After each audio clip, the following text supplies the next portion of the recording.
പ്രകാശം പരന്നിട്ട് 1500 ആണ്ട്, നിലാവ് ചിരിച്ചിട്ട് 1500 ആണ്ട്, വസന്തം പിറന്നിട്ട് 1500 ആണ്ട്, താരകം തെളിഞ്ഞിട്ട് 1500 ആണ്ട്, ഇഷ്കൊഴുകിയിട്ട് 1500 ആണ്ട്, ഹുബ്ബ് വിരിഞ്ഞിട്ട് 1500 ആണ്ട്. മാലാഖമാർ താരാട്ടുപാടി ഉറക്കാൻ കാത്തിരുന്ന ആരംഭപ്പൂവായ കുഞ്ഞുമോൻ ആമിന ബീവിയുടെ ഉദരത്തിൽ നിന്ന് പിറന്നു വീണ് കുഞ്ഞിക്കണ്ണുകൾ തുറന്ന് ലോകത്തെ കണ്ടിട്ട് 1500 ആണ്ട്. അഷ്റഫുൽ ഖൽഖ് ത്വാഹ റസൂൽ കരീം സല്ലല്ലാഹു അലൈഹി വസല്ലമ തങ്ങളുടെ 1500-ാം ജന്മദിനത്തിന് സ്വാഗതമോദിക്കൊണ്ട് പ്രവാചകാനുരാഗികൾ പ്രണയത്തിന്റെ പരവധാനിയിലൂടെ കടന്നു വരികയാണ്.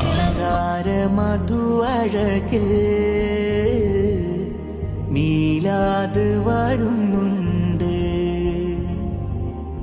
മുത്താറ്റൽ നബി അവരിൽ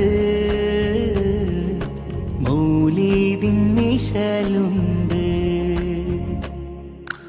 ഏഴാകാശച്ചേരു